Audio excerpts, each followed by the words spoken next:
नमस्कार, आपका बहुत बहुत स्वागत है आपके अपने चैनल लर्न मैथ इजीली में।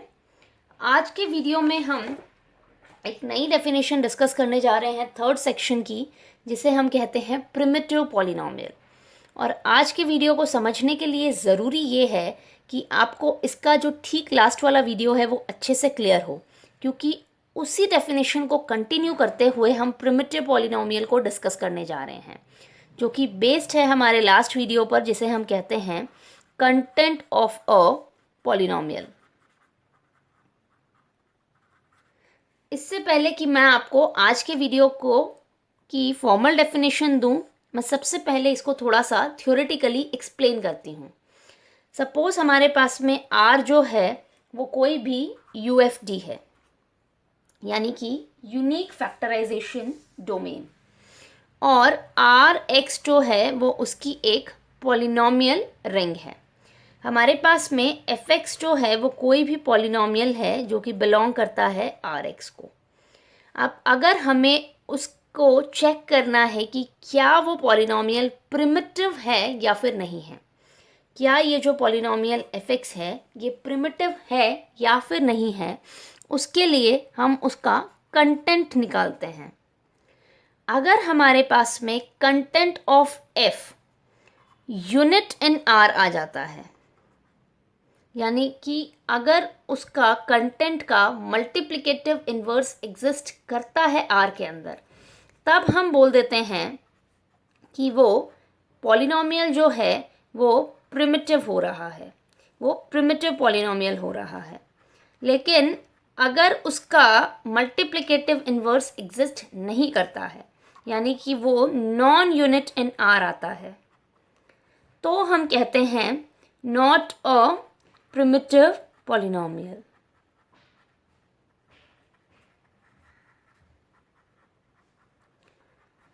वापस से एक बार इसको एक्सप्लेन करती हूँ। हमारे पास में R कोई भी UFD है और RX जो है पॉलिनोमियल रिंग ओवर R है। हमारे पास में कोई भी पॉलिनोमियल है fx जो कि बिलोंग करता है पॉलिनोमियल रिंग RX को। हमें ये चेक करने के लिए कि क्या वो जो पॉलिनोमियल है वो प्रिमिटिव पॉलिनोमियल है या नहीं, हम सबसे पहले उसका कंटेंट निकालते हैं, यानी कि C ऑफ F। अगर वो यूनिट आ जाता है रिंग के अंदर तो वो प्रिमिटिव पॉलिनोमियल बन जाता है, और अगर वो नॉन यूनिट आता है तो वो प्रिमिटिव पॉलिनोमियल नहीं रह जाता है। ये हमारे पास में कॉन्सेप्ट है प्रिमिटिव पॉलिनोमियल का। अब आप ये चीज़ समझ गए होंगे कि यूनिट इन आर और नॉन यूनिट इन आर से हमारा क्या मतलब है, कि ज़रूरी नहीं है कि कोई पॉलिनोमियल एक रिंग के कॉरेस्पॉन्डिंग प्रिमिटिव पॉलिनोमियल हो जाए तो वो दूसरी रिंग के कॉरेस्पॉन्डिंग भी प्रिमिटिव पॉलिनोमियल हो जाए। कहने का मतलब ये है कि हमारे पास में अगर एक सेट है Z, एक सेट है Q, अगर हमारे पास में कोई पॉलिनोमियल हम लेते हैं fx, पॉलिनोमियल हम zx का ले लेते हैं और qx का भी ले लेते हैं। सपोज हमारे पास में C ऑफ F आ जाता है 3। अगर हम C ऑफ F कैलकुलेट करते हैं, यानी content of a polynomial, suppose वो आ जाता है 3, तो यहाँ पर हमारे पास में अगर हम Z को कंसिडर करते हैं तो fx is not a primitive polynomial, not a primitive polynomial आएगा। लेकिन वही चीज़ अगर हम UFD कंसिडर कर लेते हैं तो हमारे पास में CF जो है वो तो सेम रहा, 3 आ गया, लेकिन हमारे पास में 3 जो है वो यूनिट इन Q है। यहाँ पर CF3 आ रहा था which is non unit in Z, क्योंकि Z के सिर्फ 2 यूनिट्स होते हैं, 2 एलिमेंट्स के मल्टीप्लिकेटिव इन्वर्स एग्जिस्ट करते हैं Z में। एक तो होता है 1 और दूसरा होता है -1। और हमारे पास में Q का हर एक एलिमेंट जो है, हर एक नॉन ज़ीरो एलिमेंट जो है वो यूनिट होता है। तो यहाँ पर हमारे पास में 3 आ रहा है C ऑफ F, यानी कंटेंट ऑफ F, जो कि है unit in Q। implies fx is a primitive polynomial.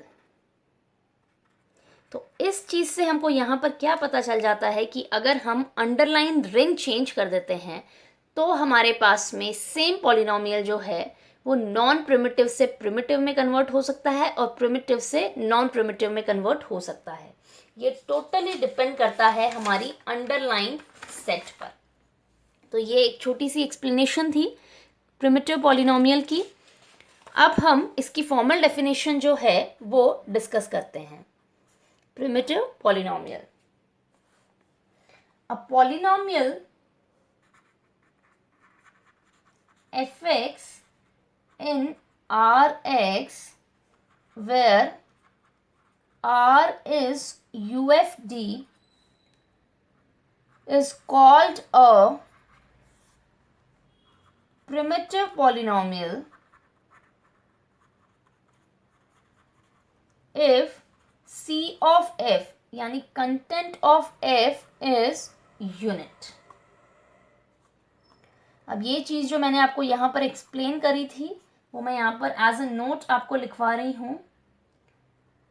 Unit of element depends upon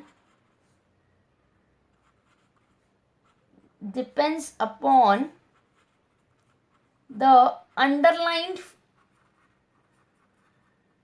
ring. Therefore, a polynomial is primitive or not primitive depends upon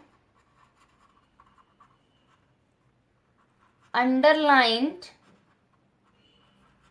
ring. हमारे पास में unit of element जो है वो depend करता है रिंग के ऊपर. कोई एक एलिमेंट किसी रिंग में यूनिट हो सकता है और वही सेम एलिमेंट किसी और रिंग में यूनिट नहीं हो सकता है. तो इसीलिए हमारे पास में किसी भी पॉलिनोमियल का प्रिमिटिव होना या फिर ना होना रिंग के ऊपर डिपेंड करता है. अब हम यहाँ पर एक एग्जाम्पल ले लेते हैं जिससे आपको ये चीज़ जो है वो अच्छे से क्लियर हो जाए. Let r is equal to z और fx है हमारे पास में 2 - 6 + 18x 4. तो हम इसका कंटेंट ऑफ f निकाल लेते हैं. ये हमारे पास में आएगा GCD of 2 - 6 18 which is equal to 2. Also C of f हमारे पास में क्या आ जाएगा -2. तो हम यहाँ पर अगर इस 2 को लेके चलें तो 2 इज़ +-2 हम दोनों ले लेते हैं यहाँ पर. +-2 are not units in z. हमारे पास में +-2 जो है वो z के यूनिट्स नहीं है क्योंकि हमारे पास में z के सिर्फ 2 यूनिट्स होते हैं वो है +-1. Because z has only 2 units +-1. Therefore, fx is not a primitive polynomial of zx. लेकिन अगर हम जो अंडरलाइन रिंग है उसको z की बजाय q कर दें, but if we change underline ring to q, यानी कि r को अगर हम ले लें यहाँ पर q, तो हमारे पास में Rx क्या हो गया Qx. C ऑफ f हमारे पास में क्या आ रहा है +-2 and these are units in Q. हमारे पास में Q के अंदर हर एक नॉन ज़ीरो एलिमेंट जो है वो यूनिट होता है. तो C ऑफ f जो है वो यूनिट आ गया. Therefore, fx is a primitive polynomial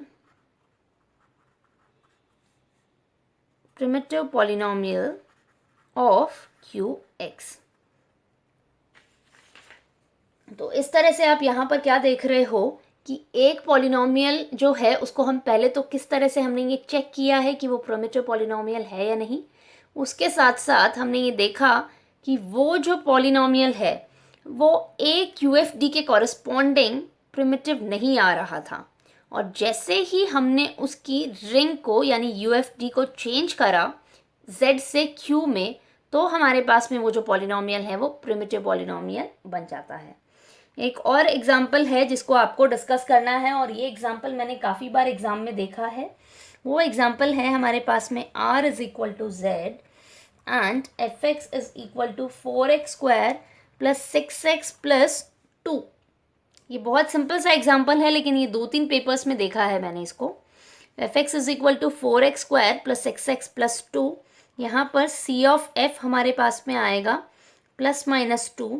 और आपको ये चेक करना है कि क्या ये जो पॉलिनोमियल है वो प्रिमिटिव पॉलिनोमियल ऑफ zx है या फिर नहीं है. ये नॉन यूनिट है. यहाँ पर अगर हम z को कंसिडर करते हैं तो ये नॉन यूनिट आ रहा है, क्योंकि z के सिर्फ दो यूनिट्स होते हैं, प्लस एंड माइनस 1. तो ये नॉन यूनिट हो जाने के कारण, कंटेंट ऑफ f जो है वो नॉन यूनिट हो जाने के कारण fx जो है वो not a primitive polynomial over z हो जाएगा. तो इस तरह से हमारे पास में प्रिमिटिव पॉलिनोमियल का जो बेसिक इंट्रोडक्शन है वो आज के वीडियो में कंप्लीट होता है. नेक्स्ट वीडियो में हम एक और इम्पॉर्टेंट थ्योरम प्रिमिटिव पॉलिनोमियल के ऊपर ही डिस्कस करने वाले हैं, जिसे हम कहते हैं गॉस लेमा. आज का ये जो वीडियो है वो यहीं पे कंप्लीट हो जाता है. Thank you so much for watching this.